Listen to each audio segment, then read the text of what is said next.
बात short notice पे आने के लिए। आज एक बहुत गंभीर विषय को लेके आपके बीच में चर्चा करने के लिए मैं यहाँ पहुँचा हूँ।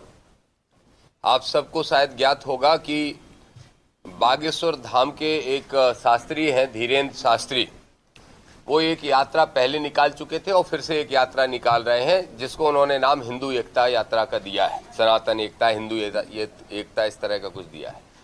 असल में वो स्पष्ट तौर पे ये कह रहे हैं कि हम हिंदू राष्ट्र बनाने को लेकर ये यात्रा कर रहे हैं। मेरा स्पष्ट इसमें कहना है, दलित पिछड़ा समाज संगठन का भी और हमारे आज़ाद समाज पार्टी भीम आर्मी के सभी साथियों का, कि ये देश धर्मनिरपेक्ष देश है भारत के संविधान के अनुसार। तो इसलिए इस देश को अगर किसी एक धर्म का बनाने की कोई यात्रा करता है तो वो गैर संवैधानिक भी है, और निश्चित रूप से धीरेन्द्र शास्त्री तो फिर इस देश में सांप्रदायिकता फैलाने का प्रयास भी कर रहे हैं। इसलिए हमारे दलित पिछड़ा समाज संगठन ने पिछली 20 तारीख को, आज से लगभग 11 दिन पहले, महामहिम राष्ट्रपति को चिट्ठी लिखी थी, उनको मेल भी किया था और उनसे आग्रह किया था कि इस यात्रा को रोका जाए। उसके बाद उनको मेल किया, उसके बाद फिर 3 दिन 4 दिन पहले फिर से हमने रिमाइंडर किया।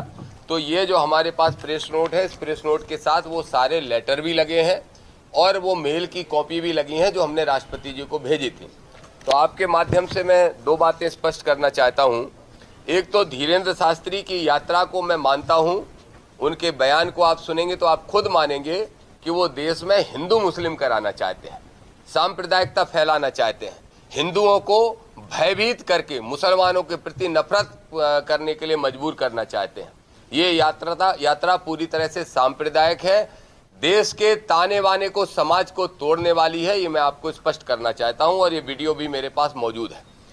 इसलिए हमने राष्ट्रपति जी से तो मांग की है। अगर राष्ट्रपति जी से कल तक परसों तक कोई उत्तर आ जाता है तो, क्योंकि अब ये नेशनल मीडिया भी दिखा रही है, तो मुझे लगता है कि शायद राष्ट्रपति के यहाँ से कोई ना कोई एक्शन हो।